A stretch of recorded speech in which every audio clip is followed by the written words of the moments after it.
today's session of the Senate. They have the approval of the majority and minority leaders. Therefore, I would ask unanimous consent that these requests be agreed to and that these requests be printed in the record. Without objection. Thank you, Madam President. Madam President, I rise again this morning, as I have for a number of months, to talk about the most important issue facing the American people and this Congress, and that is jobs. And a good news story on the jobs front has been our wind energy industry. The wind energy industry has created thousands of good-paying jobs, and it could create thousands more. But the troubling news that goes along with the good news, Madam President, is that the potentially bright future of this industry is uncertain. Why? Because we here in the Congress are holding the wind energy industry hostage because we failed to extend the production tax credit. As I've said every day I've been on the floor since June to discuss this topic, Madam President, every day that we fail to extend the PTC for wind energy, more jobs are put at risk. And we've seen this unfortunate reality unfold across the country as predicted, including in my home state of Colorado, where over 100 people have lost their jobs. I don't have to tell my colleagues that when you lose jobs, those job losses negatively affect families and the communities where they live. And just yesterday, breaks my heart, but Siemens Energy announced that they're going to lay off more than 600 people in Iowa, Kansas, and Florida. And enough is enough. These layoffs that continue to be announced almost weekly, Madam President, should spur us to extend the wind production tax credit without any further delay. Jobs are at stake. I mean, it's that straightforward. It's that simple. And with many Americans already losing their jobs, more jobs are at risk, thousands literally, if we don't act. And here's my question. Why would we forfeit leadership in an industry that's poised to grow even further? There's no reason we should cede leadership of this important industry to China or anywhere else by letting the production tax credit expire. If we commit to extending the PTC, we then will lead the world in wind power. And, Madam President, here's in part why I come to the floor every day. I talk about a particular state. There are few places that's more apparent than in Wyoming. Wyoming has phenomenal wind reserves. If you've driven through Wyoming, you know what I'm talking about. If you talk to anybody from Wyoming, they will always ironically say one of the things we have in excess in Wyoming is wind. If you talk to the National Renewable Energy Lab, based in Colorado, they estimate that Wyoming has enough wind power potential to meet 116 times the state's energy needs. So you put it another way, well, that's 25 million homes that would be powered by harnessing the wind. Wyoming's well on its way to harnessing its wind potential.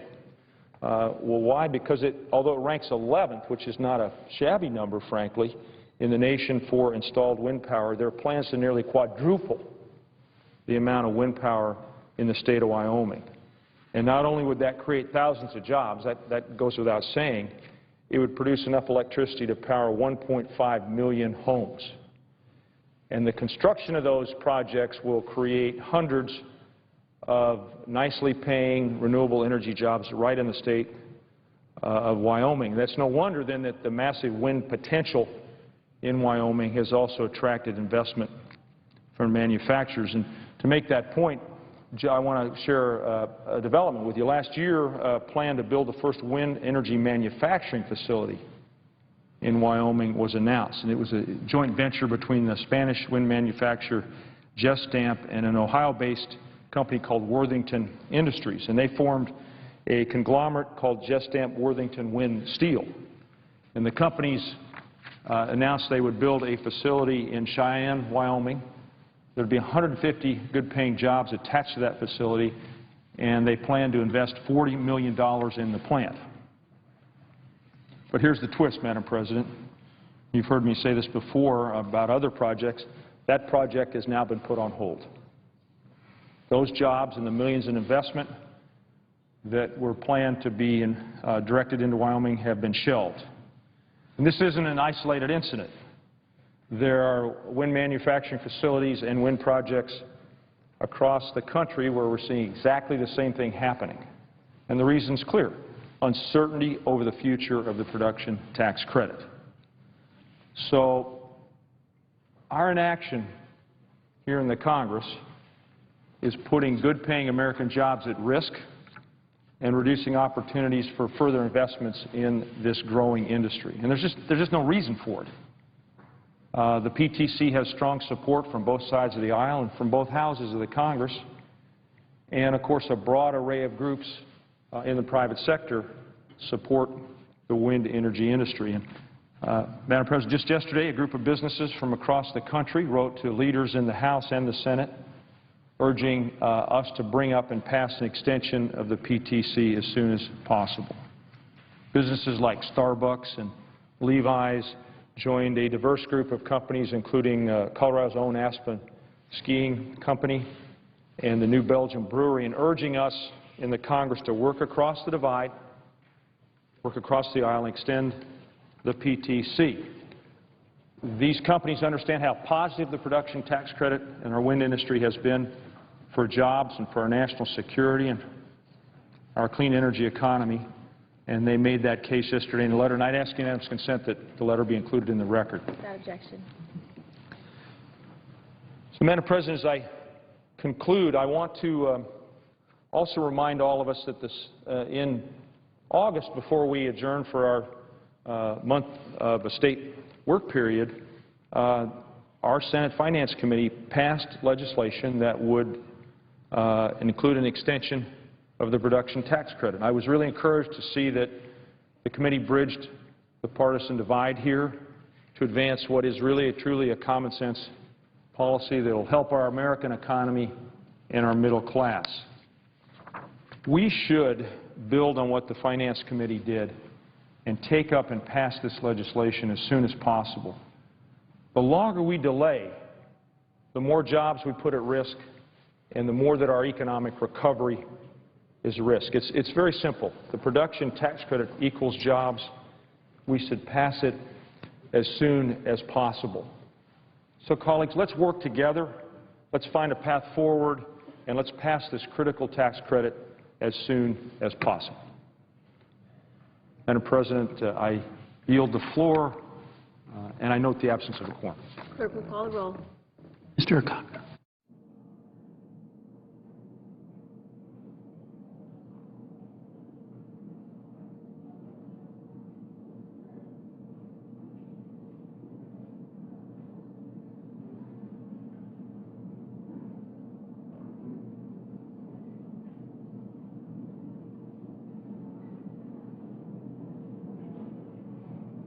President, Senator from Oklahoma. I'd ask the quorum call be vitiated. Without objection. I wanted to spend a few moments this morning talking about the budget point of order, but really a bigger topic. We're going to have a vote at noon,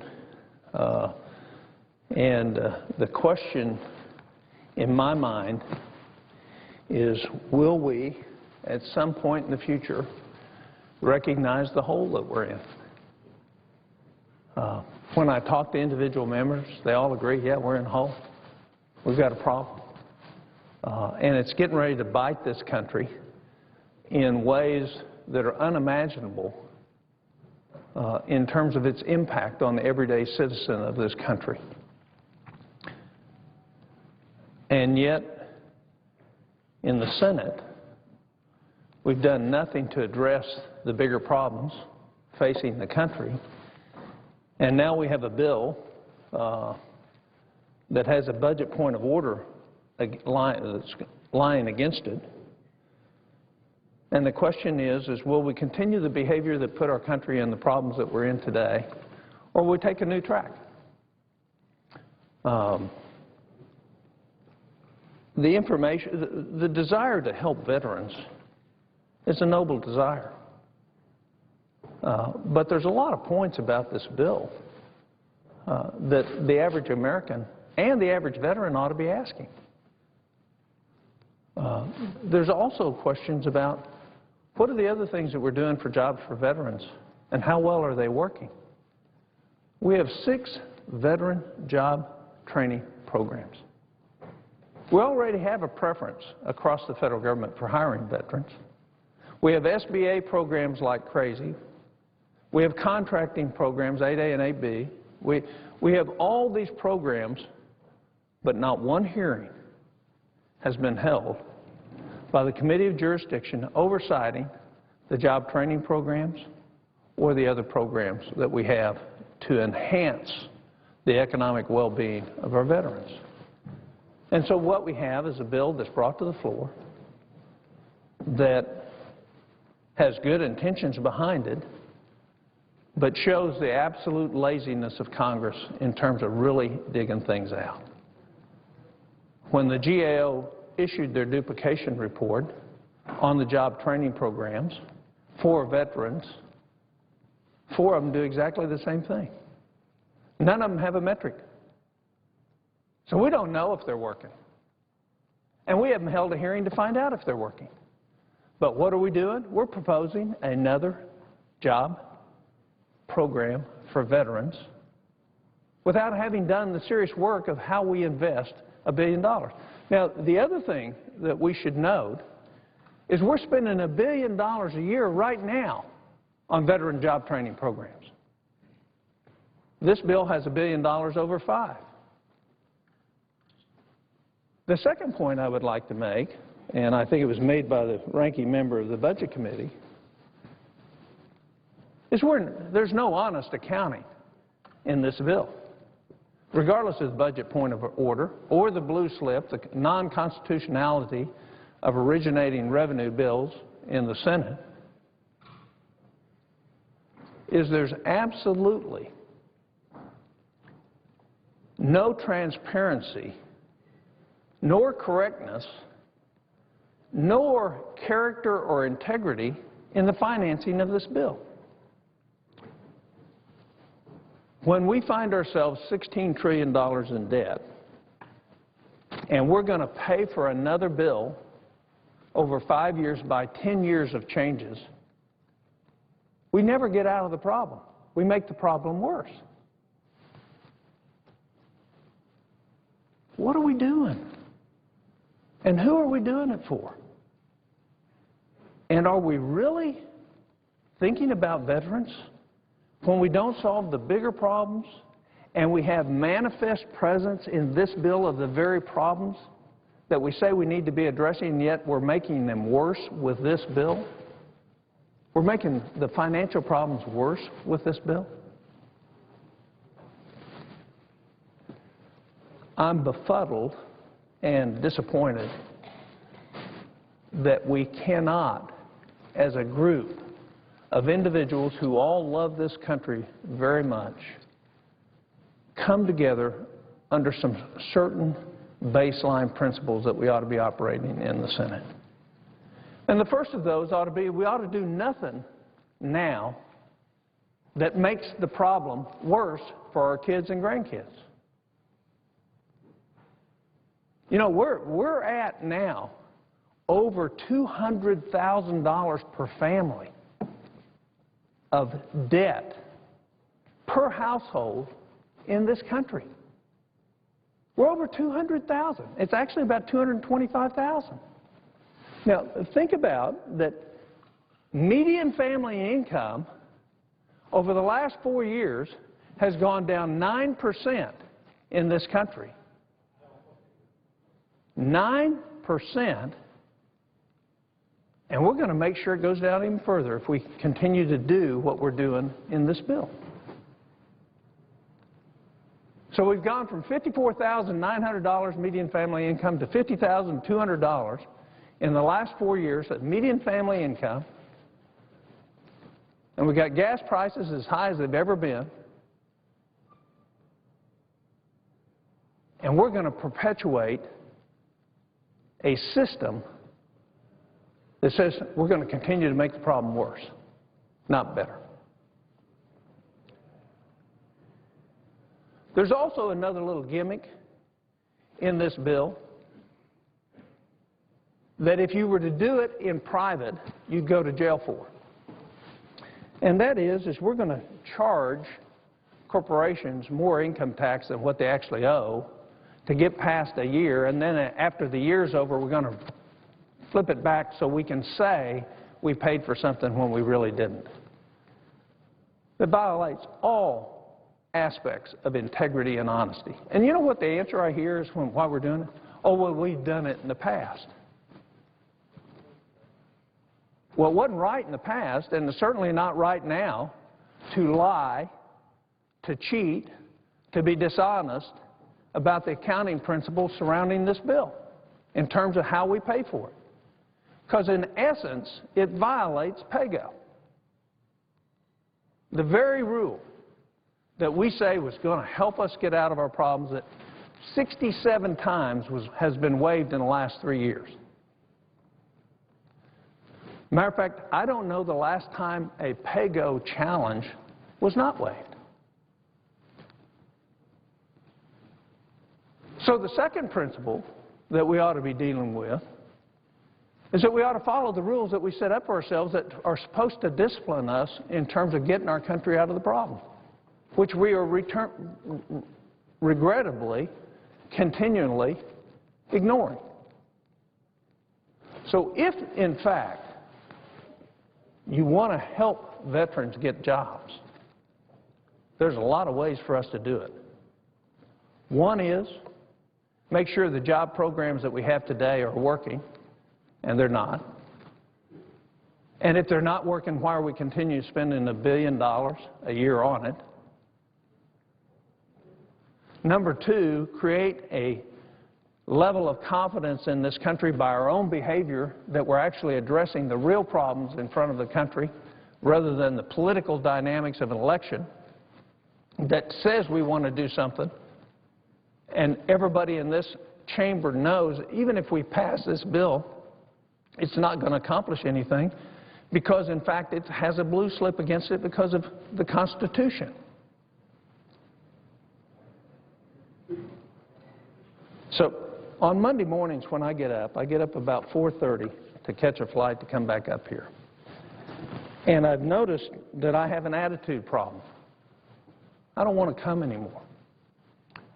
And the reason I don't want to come anymore is because we're not doing anything to address the real problems that are in front of our country. We're ignoring the real problems so we can create political contrasts for an election, all the while the country is sinking, sinking, and sinking. And what it is a lack of leadership. You know, you can lead in the wrong direction, knowing what the problems are, and make mistakes, and you can be forgiven for that. But when you know what the real problems are, and you're ignoring them, it's an unforgivable failure of leadership. And that's where we find ourselves. I heard my colleague mention the defense authorization bill. There's absolutely no excuse for us not to have passed a defense authorization bill that gives the planning, the direction, and the commitment for this country's future in terms of our defense needs. The number one priority for us as a Congress, according to the Constitution. And yet we've not done that. We've made the immediate political situation trump everything. That's the opposite of leadership. It's actually cowardice. Because when you're a leader and you duck the real problems in front of you, you take everybody down with you, the well-intentioned and the not well-intentioned. And that's where we are as a country, as a Senate, by not addressing the real issues of this country. I don't know what's going to happen on the votes on this bill, but I know what needs to happen in the Senate. There needs to be a renewed sense of awareness of what the real problems are facing this country, and a redoubling of our commitment to shed partisan robes and get down to fixing the real problems in front of us. And parochialism has no place in that discussion. The political careers of members have no place in that discussion. The real future of our country is at risk. And we're like the proverbial person with her head in the sand, ignoring that risk. The greatest country in the world is on the precipice of falling. Predicted long ago by such people as John Adams and Thomas Jefferson, that the day would come that we, in fact, would put the political ahead of the best interest of our country. That's what you're seeing played out in Washington. That's exactly what you're seeing played out with this bill. The American people deserve much better than that. Madam President, I yield the floor. Madam President, before the senator leaves, Alabama. I would ask a question. According to the GAO in 2009, and the reason I'm asking Senator Coburn about this, because there's nobody of this 100 senators that are here today who has spent more hours, effort, and time in dealing with the duplicative programs of the federal government than Senator Coburn. And he's brought these issues up time and again. But I would just ask, according to the GAO in 2009, Senator Coburn, I understand that 9 federal agencies spent $18 billion to administer 47 job training programs. You've looked into that. I know I've heard you speak about that in specific. I was surprised that you brought out that there are already 6 programs for veterans now, and this would be a new one added to it. What is your view of what a responsible Congress should do when we learn that we're spending this much money on all these programs with their own bureaucrats and so forth? Can we do better? Absolutely. Let me give the people some hope. Virginia Fox, a representative from North Carolina in the House, who is the chairman of the Subcommittee on Workforce and Labor, has passed a bill out of her committee that consolidates 33 of those job training programs into one, puts metrics on every one of them so we'll know if they're working, requires mandatory oversight of them. The reason she didn't do all 47 is 14 of them are not in her jurisdiction. But add to it another $4 billion and another 20-plus programs for the disabled. So we actually have almost 70 programs and $23 billion a year we're spending on job training, of which nobody knows. Matter of fact, I know they're not working. We actually released a report on job training in Oklahoma. We looked at every job training, federal job training, and state job training program going on in Oklahoma. You know what works? Oklahoma programs. You know what doesn't work? Federal job training programs in Oklahoma. We have one city in Oklahoma that has 16,000 people, has 17 federal job training centers, and an unemployment rate of 4.7%. 17 different federal agencies in one city of 16,000 people with an unemployment rate of 4.7%. What we are doing is employing people in the job training industry, which may be good if they're having results, but we have results that are untenable. So the real question, and job training is just one area of our federal government. We have, the GAO has released reports on duplication. Their final report will come February of this year. Well, they will have looked at the entire federal government. And what we know right now is if we did our work,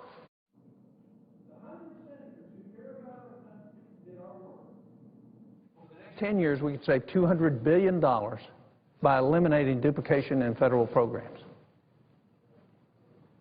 $200 billion. And no, I said over 10 years. That's $200 billion per year. It's $2 trillion over 10 years. We could save $200 billion per year. Sequestration? We wouldn't be having sequestration if we did our job, if we did our oversight, if we consolidated programs, made them transparent and made them accountable and put metrics on them to see if they're working, and then did the oversight to see that they were working. We wouldn't be in sequestration. We wouldn't have near the problems that we have today. But the failure is us. The Congress has failed to do its job. And the consequences will not be borne by us. The consequences will be borne by the son of my Health LA, who was just born, or my new grandson, who's now almost 7 weeks old. That's who's going to pay the consequences, is the children of this country, when we fail to do our job. So I appreciate your leadership. I'm going to support your point of order. It's the right thing to do. And I didn't even talk about the areas that you talked about in terms of, we set up this budget agreement for 2 years, and I'll tell you what, the CR coming, this is the irony of all ironies. Had we not had that budget agreement and we did a CR, we would spend $2.6 billion less next year if we had a clean CR than under the Budget Control Act that we passed. By doing the Budget Control Act, we're actually going to spend more money than we did last year. So everything's upside down in Washington because everything's political or parochial, and nobody's thinking long-term about the big problems facing our country. I yield the floor. Mr. Chairman, I thank the senator from Oklahoma. He served on the Debt Commission. He is steeped in the challenges facing our country, and he's working hard to fix our difficulties. I salute Senator Burr for coming forward with a proposal that I think would do the job within the budget, and regretfully, I think we'll end this matter today, and the legislation is coming forward through the budget point of order. I thank the chair and yield the floor. President. Senator from Florida. Madam President, the senator from Alabama knows the personal friendship that we have and my high regard for him and the privilege that I've had working with him over the years. And it has been a working relationship. And I just want to say that regardless of what you feel about a budget and a budget point of order, we are talking about a technicality to kill a bill to help unemployed veterans at a time that they desperately need help because they are coming back from Iraq and Afghanistan and they can't find work. And until we come out of the recession and the recovery is underway, but veterans have a higher percent of unemployment, and especially veterans under age 24 have an even higher percentage of unemployment. And so what we have here is a piece of legislation to give an employment cushion for veterans for at least a year until they can find employment in the private sector, and this is employment to do things that we need since so many of our national resources, such as parks, such as emergency responders, such as firefighters, such as police, need help. Look at all the unfunded things that are deteriorating in the national parks. This would be an opportunity to employ those veterans and employ them up to a year. Everybody knows that this makes common sense and it's the right thing to do. And what's happening is the folks on that side of the aisle, because we are in an election and because this happened to be a proposal coming out of the White House and is brought to the floor by this senator from Florida, they're not going to support it, and they're going to kill it on a technicality by denying us 60 votes in order to waive the budgetary point of order. Now, that's the bottom line. That's what's going on here, and it's sad. And yet, that's what's happening. And just look at the votes in the last week. Here we passed the motion for cloture on the motion to proceed by 95 to 1. Doesn't that tell you something? And then we had the second procedural vote. It was 84 to 8. All we need is 60 votes to get over this hurdle and to get to the bill and then probably pass it by unanimous consent, because everybody agrees with the substance of this. It's clear that common sense legislation that has bipartisan support is getting thwarted in this chamber. And that's because we all know how important it is to help our veterans find work as they return home. Now, does the senator from Oklahoma want to ask a question? You know this senator from Oklahoma knows my respect for him and my personal friendship for him, and I admire the senator in the courageous stands. But the senator would understand that I respectfully say that in a need so great as unemployed veterans, this is not the time to draw a technical line on a budget.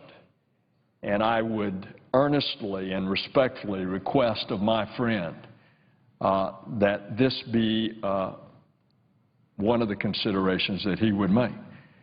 Would the senator want to engage in any conversation, or I'll go on and just complete? Well, I would just like to ask the President of the Senate if we might have a back-and-forth real debate on this, recognizing us both for time with you controlling the time. I have no difficulty with that. But one of the reasons I came out is I don't agree with the substance of this bill. And I don't want you to make a statement from the Senate floor as everybody does. We have 6 veterans job training programs that nobody's oversighted. Nobody knows if they work.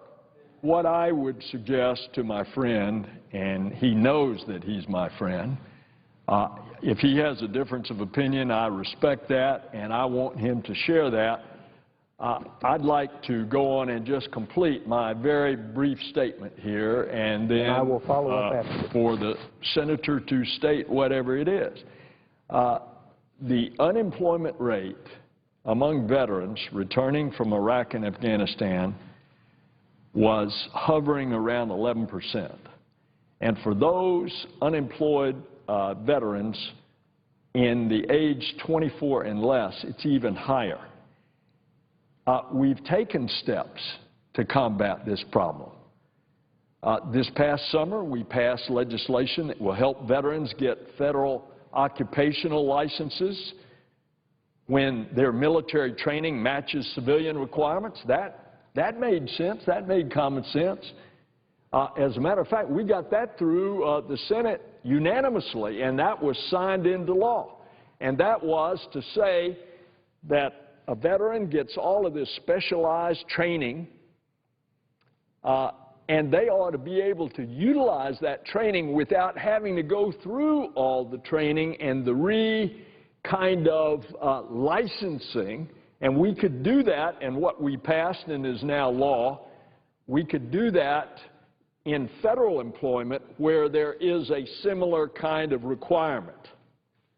And now what's in this bill is to do that for the state occupational requirements, to take a veteran who has a military discipline, a specialty, and as that veteran is applying for a private sector job that happens to be covered by state law on the occupational requirements and requirements of licensing, that is a consideration instead of the veteran having to go through all of that again. Now, that just makes common sense. And that particular idea was offered by the senator from Arkansas, Senator Pryor, and is a part of the bill. Just like Senator Murray, she is here on the floor, the chairman of the committee, reached out and incorporated a number, and she can address that, a number of the different ideas, bipartisan, not just my idea, which is the one that I was talking about, that veterans can have employment up to a year, but so many others that are incorporated into the bill that came out of committee. And so we already did something about matching civilian requirements, albeit what was signed into law was just with regard to federal employment.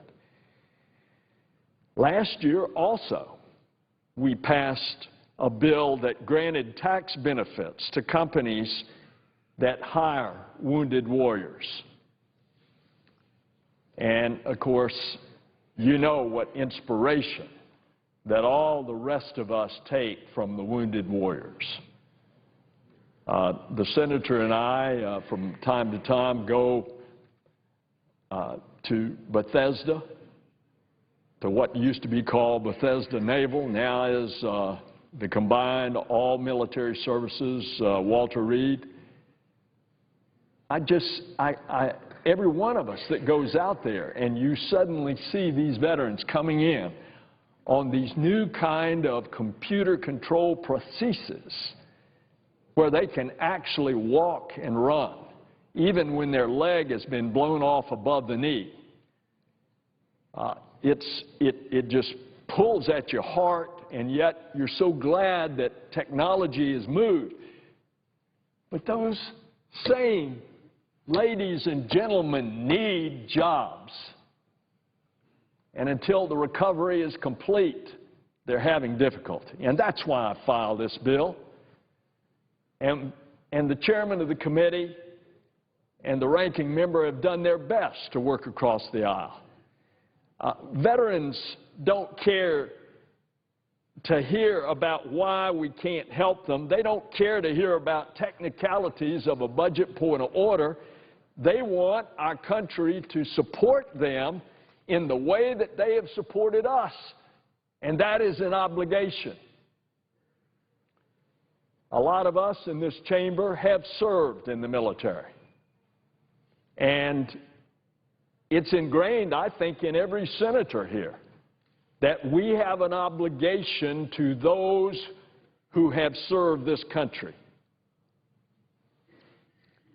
This effort here today that we're going to vote on in 20 minutes has the broad support from veterans and police organizations, the Disabled American Veterans, the Military Officers Association of America, the National Association of Police Organizations, the American Legion. They all support it. The Iraq and Afghanistan Veterans of America have called and pleaded for its immediate passage. And they know why, because their veterans need. And they need to know that Congress has their back. So I just make a plea to the Senate. We just need a few votes from that side of the aisle to get to the threshold of 60 to waive the technicality of the budget point of order. And, Madam President, I would yield the floor, and I'd be looking forward to my friend's comments. Madam President. Senator from Oklahoma. The time is controlled over here. I would reserve, Madam President, the final 7 minutes for the chairman of the committee. Without objection. My colleague from Florida raises some good points about our desire,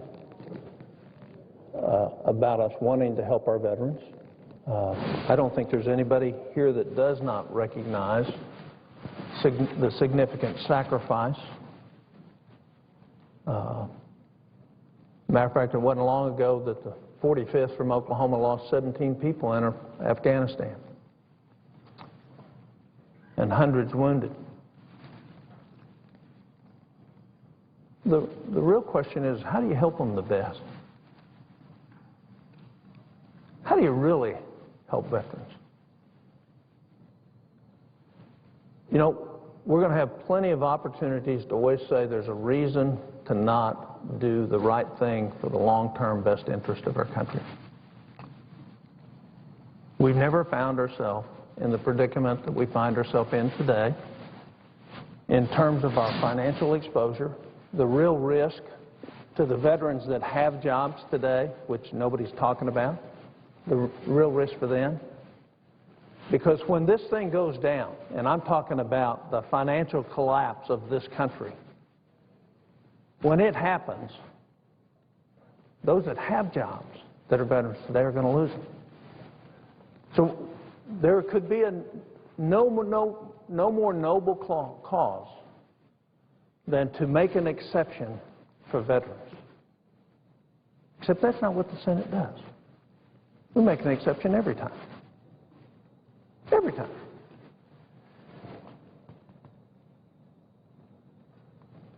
Here's the question for my friend. Under what system of values, honor, and integrity did these veterans serve? The highest and noblest of honor and integrity. Without a doubt. They put their life on the line so I don't have to, so my adult, mature children in their 30s and 40s don't have to. The difference is what they put their life on the line for was to ensure that the freedom and liberty and vibrancy of this country goes forward. And we're taking a little pocket knife to one of the legs of the three-legged stool with our actions and slowly nibbling the support of that leg. We're taking it away by our very actions.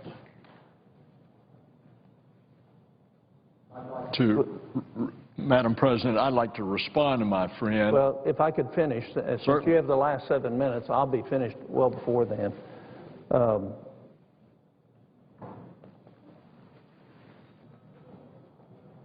We're going to say that the financial condition of the country doesn't matter. We're going to say that it doesn't matter if the $1 billion we're spending a year already on veteran job training programs, doesn't matter. We're going to say, here's a year's program per job for 20,000 veterans, and that's going to trump everything else.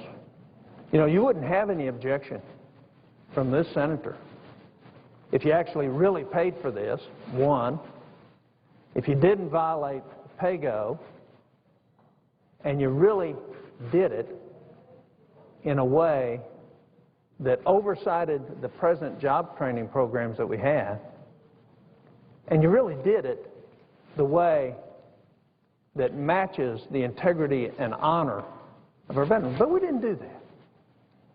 No, we played games. We played games with the budget rules. We played games with PAYGO. We didn't do any oversight. We didn't even have a hearing. There's no hearing on this bill. You took Senator Burr's suggestions, which were common sense, and applied it broadly across the government. But we didn't match the honor and integrity and valor and purpose. And when I meet with veterans in town hall meetings, I ask them why they serve. You know what they tell me? Because this is the greatest country the world has ever known. And they want to keep it that way. Well, what we're doing today doesn't keep it that way. It doesn't keep it that way. It perpetuates the same problems that have created the very, very dangerous situation that this country is in. So when we make a claim that everybody agrees with this bill, I just want to say I don't agree with the bill.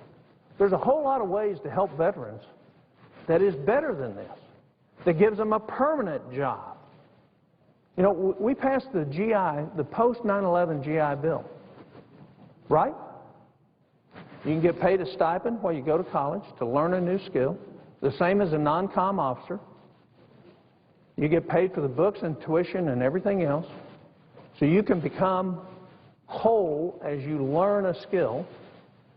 We have the capability for studies while we're in the military.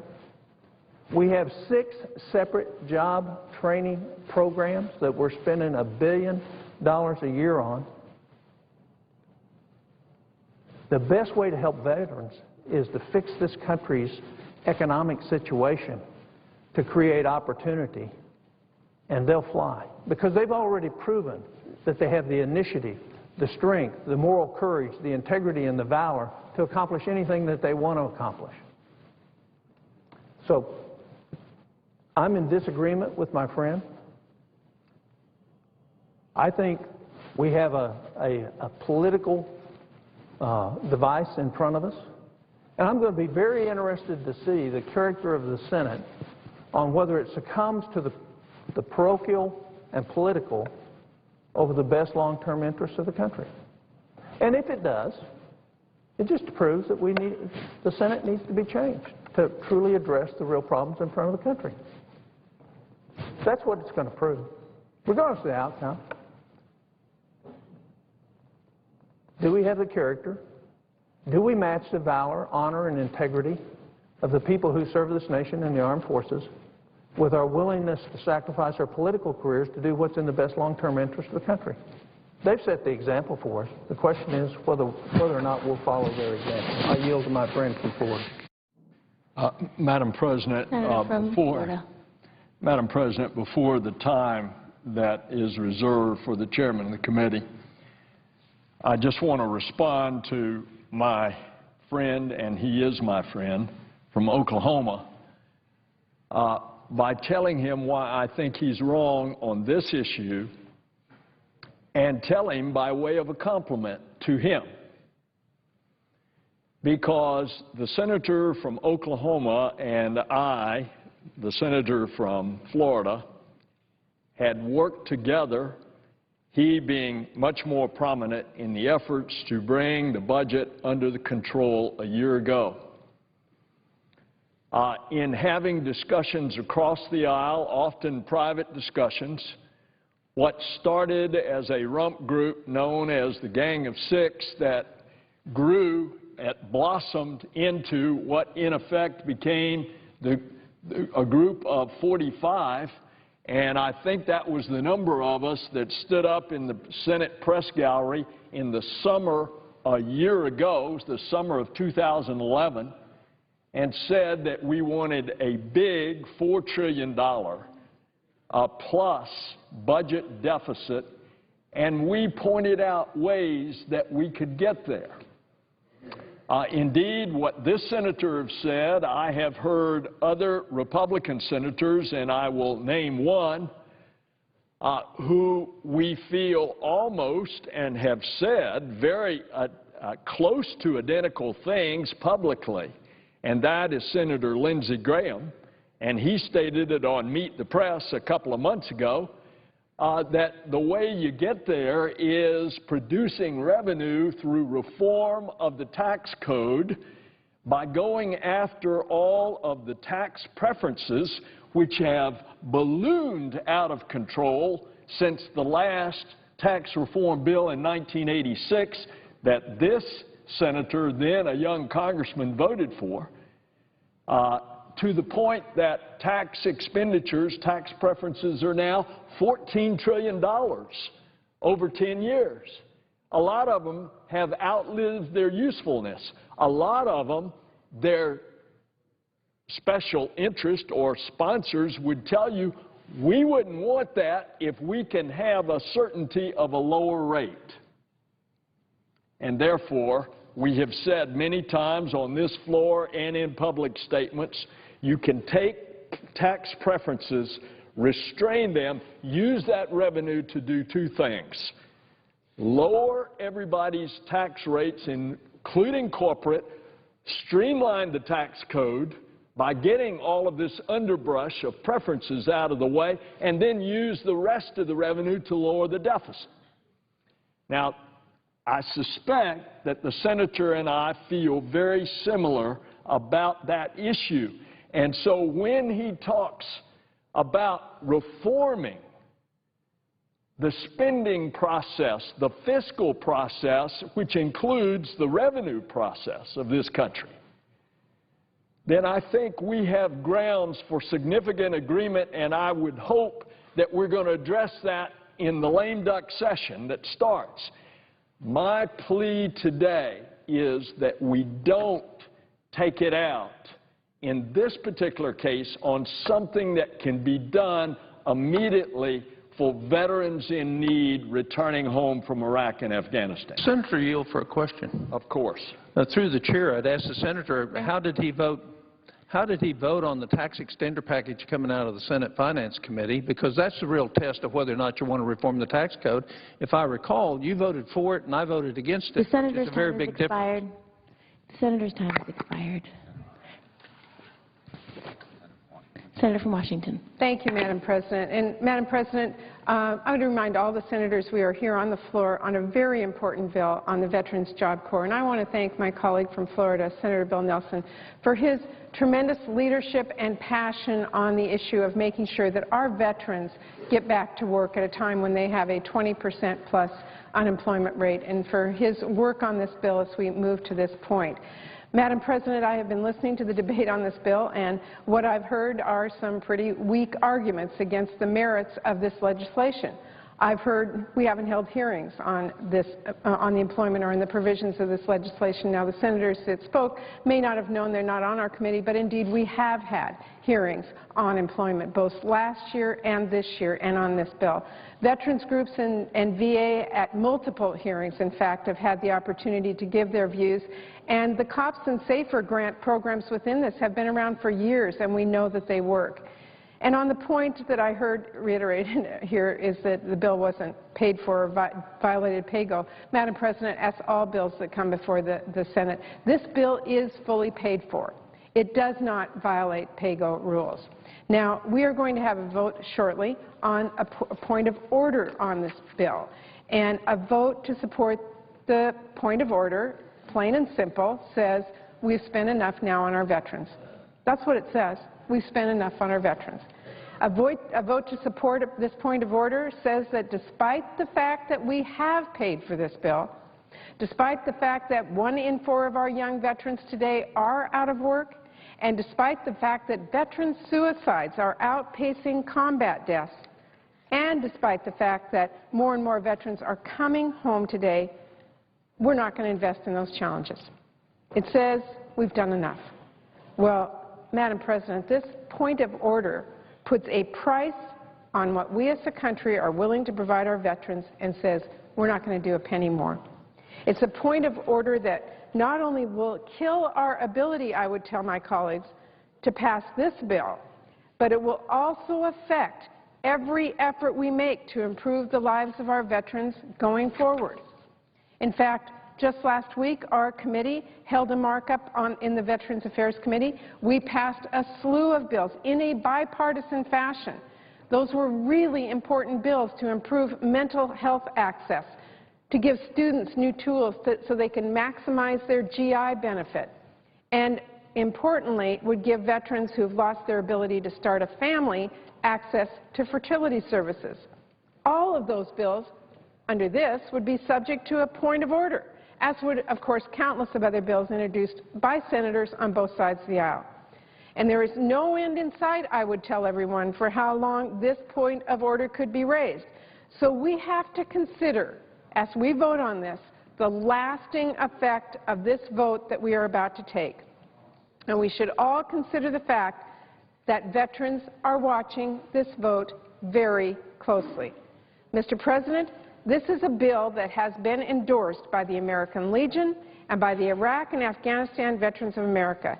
They know, as I do, neither party has a magic bullet for this problem of employment, and we should be taking good ideas from both sides of the aisle, which is exactly what we have done with this bill that's before us. This bill includes 12 different provisions to help create veterans' jobs. 8 of them are ideas that have come from Republicans. In fact, to make this bill even more inclusive and more bipartisan, we took Senator Burr's entire alternative bill and added it to our bill, and at every turn we have sought compromise. But instead of meeting us halfway, we've been met with resistance. Instead of saying yes to nearly 1 million unemployed veterans, it seems that some on the other side of the aisle have spent the last week and a half seeking any way to say no. It doesn't have to end this way for our unemployed veterans. We can join together and pass this bill. You know, Mr. President, as you've heard me say, our veterans don't ask for a lot. My own father never talked about his service. The veterans that I meet across the country don't want to be seen as dependent on government. But we owe them more than a pat on the back and send them out to the world when they come home. We owe them more than bumper stickers and platitudes. We owe them more than procedural roadblocks, which is what we will vote on shortly, that will impede our ability to provide them not only help now, but into the future. Mr. President, we owe them action. We owe them real investments that will help them get back to work, and that is what this legislation does. And it does so because putting our service members back to work is a cost of war. Putting our veterans back to work is a cost of war, just like their health care and benefits. It's part of what we owe the less than 1% of men and women who sacrificed for the 99% that did not.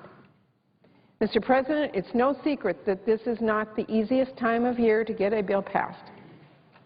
It is too easy to point to the calendar here or to level accusations about politics against one another. But in my 2 decades on working on veterans issues here in the Senate, I have seen veterans issues rise above politics time and again, even when it seemed our backs were against the wall. I have seen Democrats and Republicans come together, and they've done so because there is one group of Americans that doesn't care about the calendar or how many days we are out from an election, and that is our unemployed veterans. What they care about is finding work in their communities, finding the work that gives them the self-esteem that they need today, and finding work that helps them provide for their loved ones. Mr. President, we can do that today. I urge my colleagues to join with us in waiving this point of order, to join with us in telling our veterans that we are not done investing in their care and benefits, not by a long shot. Join with us in moving forward with a bill that is paid for, that will not add to our deficit, and that should not be killed by procedural games. Join with us in putting veterans above political obstruction and back to work. Thank you, Mr. President. I yield the floor. I yield back any time that we may have left. Under the previous order, the question is on the motion to waive. The yeas and nays have previously been ordered. The clerk will call the roll. Mr. Akaka, Mr. Alexander, Ms. Ayotte, Mr. Barrasso, Mr. Baucus, Mr. Begich, Mr. Bennett, Mr. Bingaman, Mr. Blumenthal, Mr. Blunt, Mr. Bozeman, Mrs. Boxer, Mr. Brown of Massachusetts, Mr. Brown of Ohio, Mr. Burr, Ms. Cantwell, Mr. Cardin.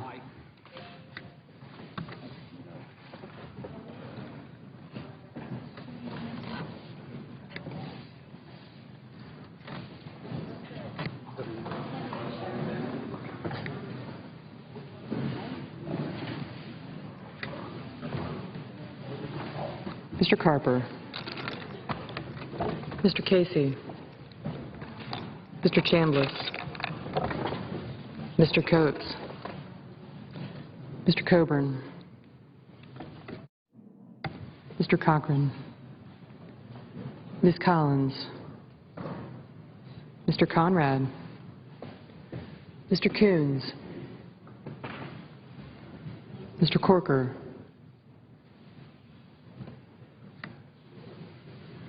Mr. Cornyn, Mr. Crapo, Mr. Dement, Mr. Durbin, Mr. Enzi, Mrs. Feinstein, Mr. Franken. Aye. Mrs. Gillibrand. No. Mr. Graham. Mr. Grassley, Mrs. Hagan, Mr. Harkin, Mr. Hatch, Mr. Heller, Mr. Hoven, Mrs. Hutchison, Mr. Inhofe, Mr. Inouye, Mr. Isaacson, Mr. Johans, Mr. Johnson of Wisconsin, Mr. Johnson of South Dakota, Mr. Kerry, Mr. Kirk, Ms. Klobuchar, Mr. Cole, Mr. Kyle, Ms. Landrieu, Mr. Lautenberg, Mr. Leahy, Mr. Lee, Mr. Levin, Mr. Lieberman, Mr. Lugar,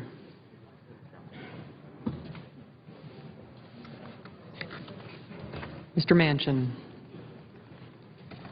Mr. McCain, Mrs. McCaskill, Mr. McConnell, Mr. Menendez, Mr. Merkley, Ms. Mikulski, Mr. Moran,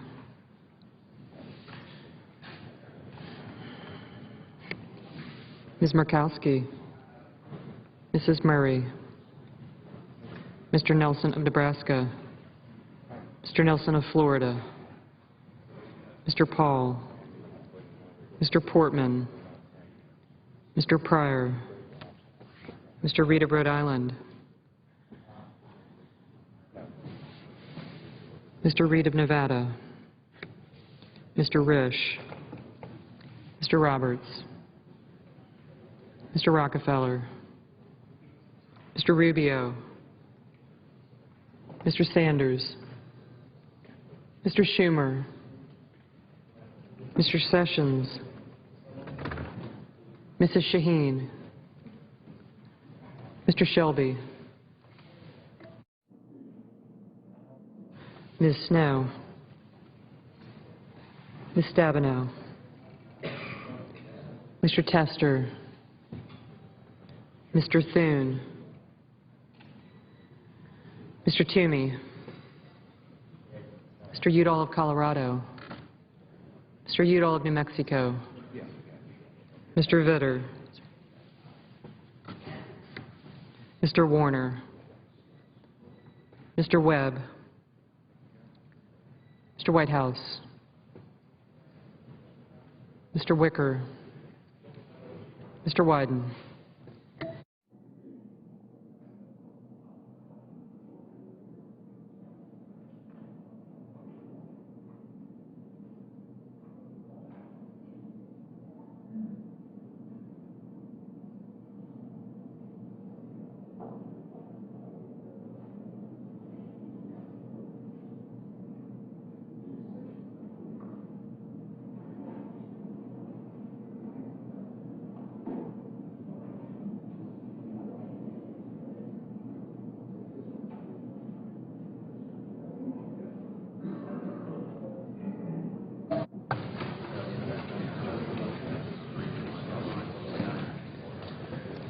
Senators voting in the affirmative: Brown of Ohio, Cardin, Coons, Franken, Gillibrand, Merkley, Murray, Pryor, and Tester.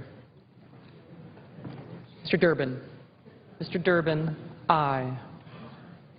Senators voting in the negative: Corker, Crapo, Kyle, Roberts, Sessions, Vitter, and Wicker.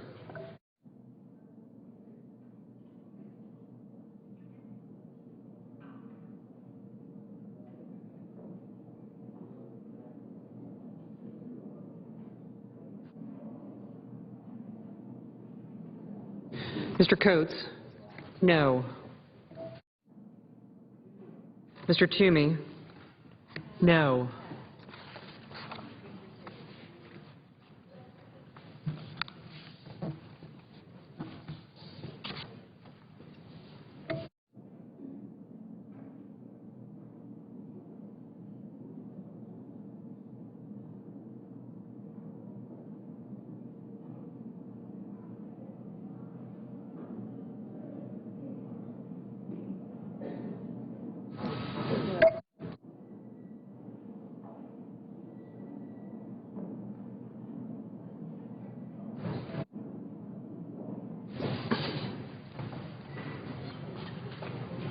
Ms. Collins. Ms. Collins, aye.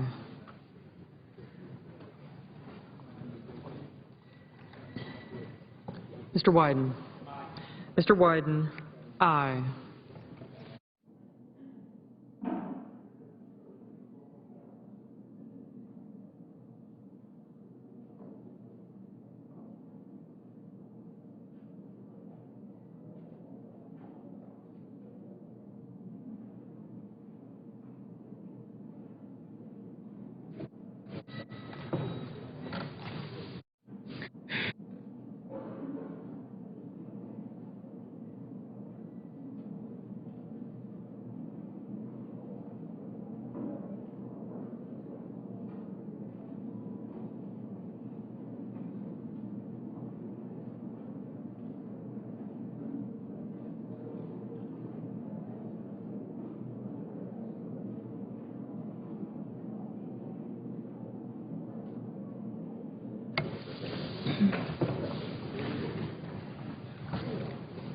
Mr. Schumer. Mr. Schumer, aye. Mr. Hatch. Mr. Hatch, no. Mr. Manchin. Mr. Manchin, aye.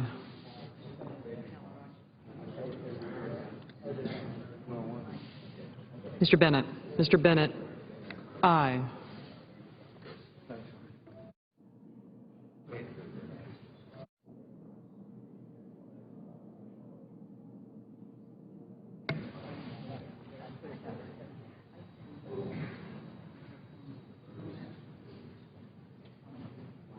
Mr. Grassley.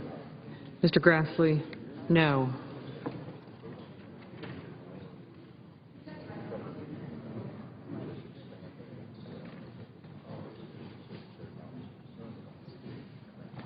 Mrs. McCaskill. Mrs. McCaskill, aye.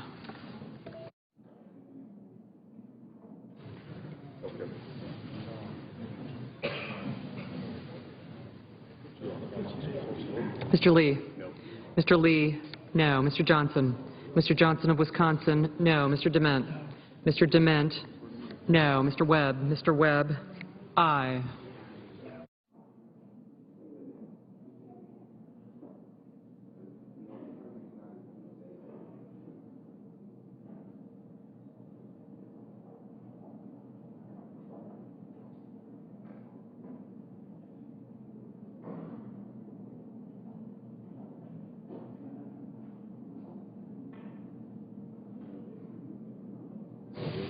Mrs. Hutchison, no. Mr. Lugar. Mr. Lugar, no. Mr. Isaacson. Mr. Isaacson, no. Mr. Enzi. Mr. Enzi, no. Mr. Sanders. Mr. Sanders, aye. I'll get back to you sometime. You feeling better? I am. I really You look good. oh, thanks. Mrs. Shaheen. Mrs. Shaheen, aye.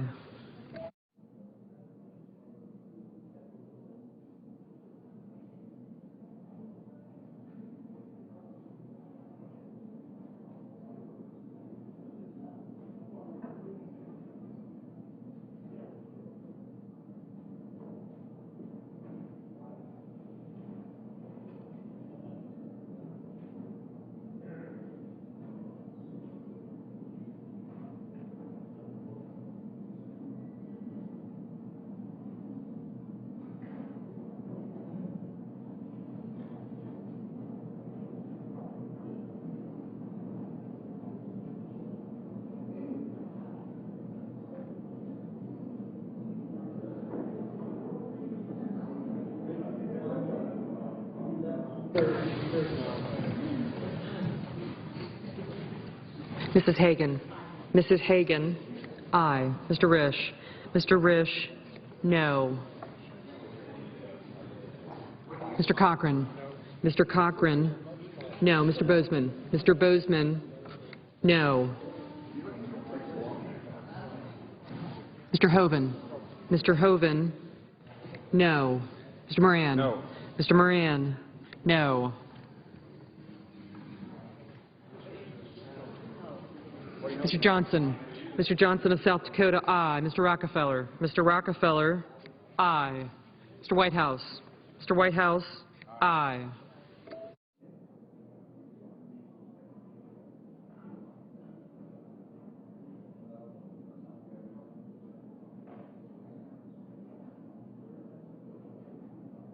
Mr. Cole? Mr. Cole, aye.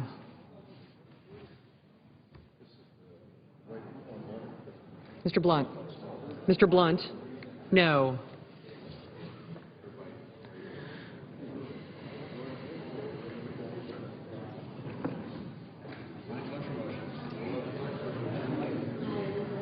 Mr. Reed? Mr. Reed of Nevada, aye.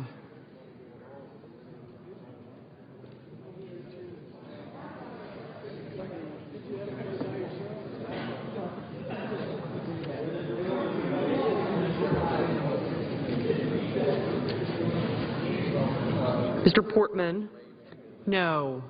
Mr. Casey? Mr. Casey, aye. Mr. Paul? No. Mr. Paul, no. Ms. Mikulski? Ms. Mikulski, aye. Mr. Brown of Massachusetts, aye. Mr. Johans? Mr. Johans, no.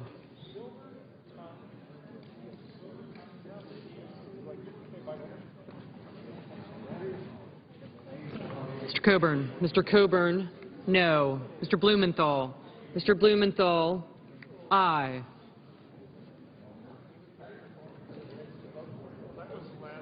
Mr. Akaka? Mr. Akaka, aye.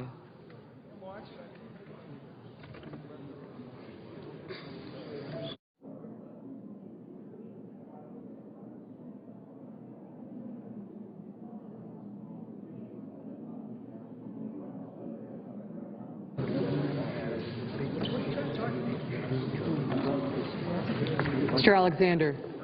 Mr. Alexander, no.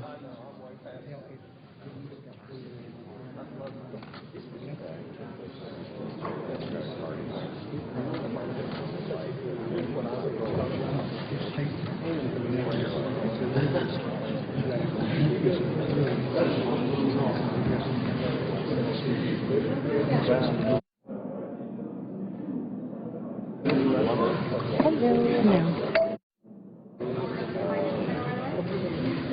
Ms. Stabenow? Ms. Stabenow, aye. Ms. Ayotte? Ms. Ayotte, no.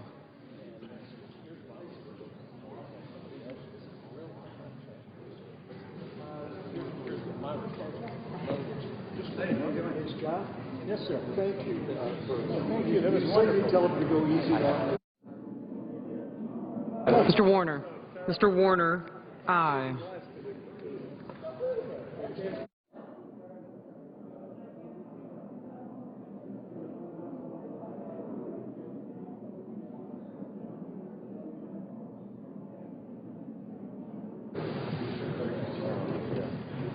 Mr. Heller? Mr. Heller, aye.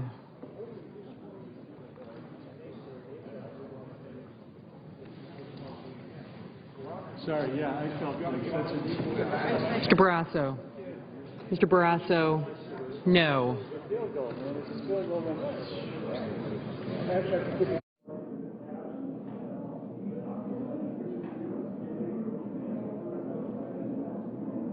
Mr. Thune? Mr. Thune, no. Ms. Klobuchar? Ms. Klobuchar, aye. Mr. Leahy? Mr. Leahy, aye.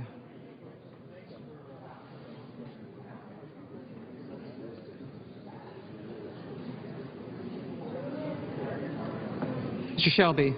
Mr. Shelby, no.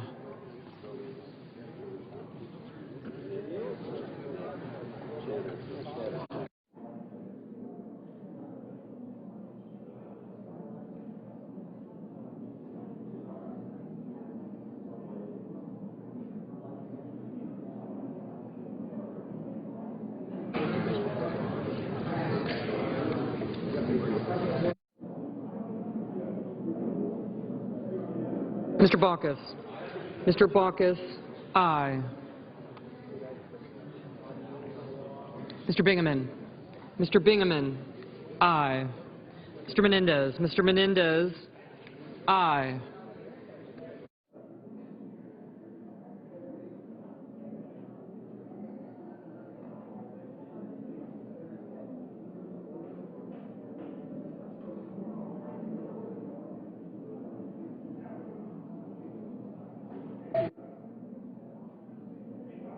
Ms. Snow. Ms. Snow, aye. Mr. Nelson of Florida, aye. Mr. Cornyn. Mr. Cornyn, no. Mr. Burr. Mr. Burr, no. Mrs. Boxer. Mrs. Boxer, aye. Mr. Rubio. Mr. Rubio, no. Mr. Chambliss. Mr. Chambliss, no.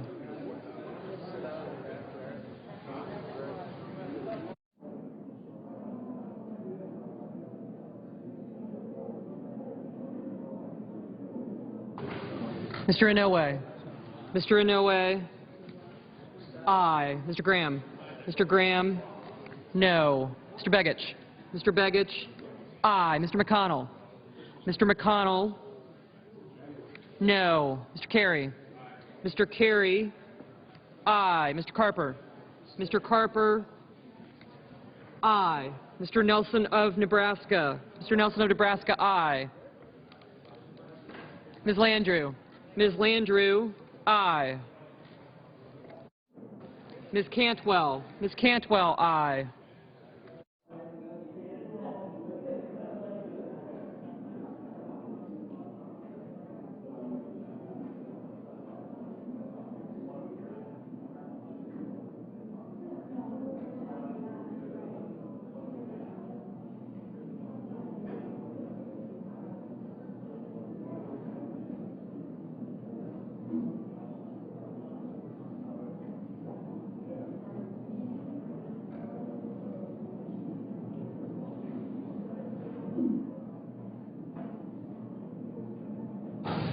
Mr. Reed of Rhode Island, aye.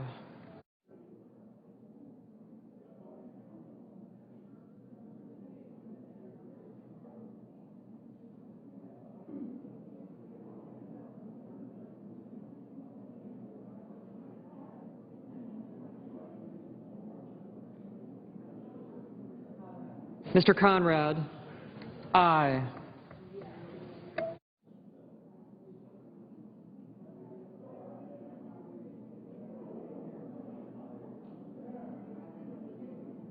Mr. Harkin. Mr. Harkin, aye.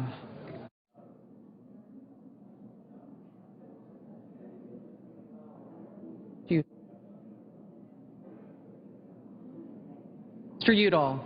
Mr. Udall of New Mexico, aye.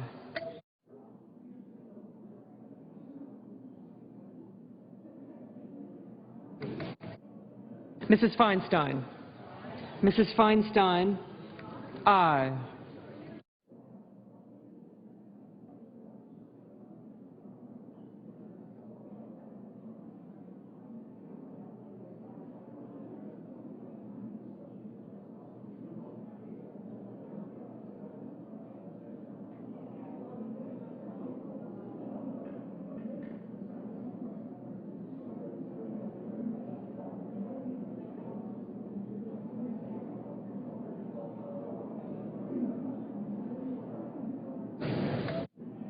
Mr. Udall. Mr. Udall of Colorado, aye.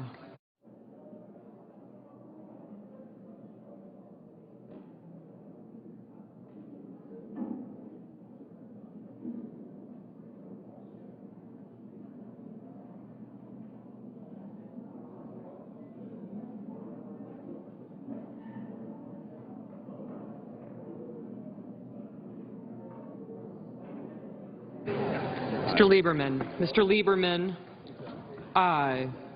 Mr. Levin. Mr. Levin, aye.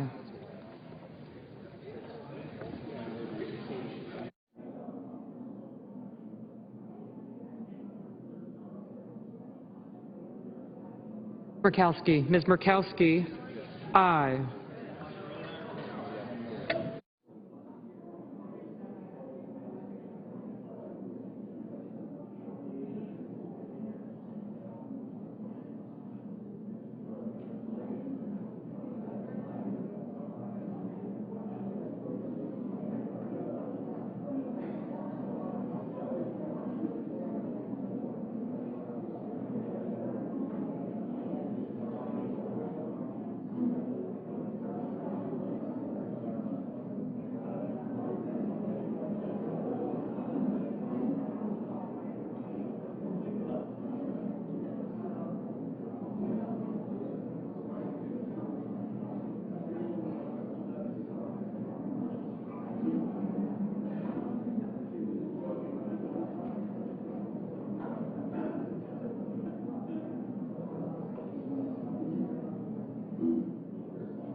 Mr. Lautenberg. Mr. Lautenberg, aye.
Mr. McCain.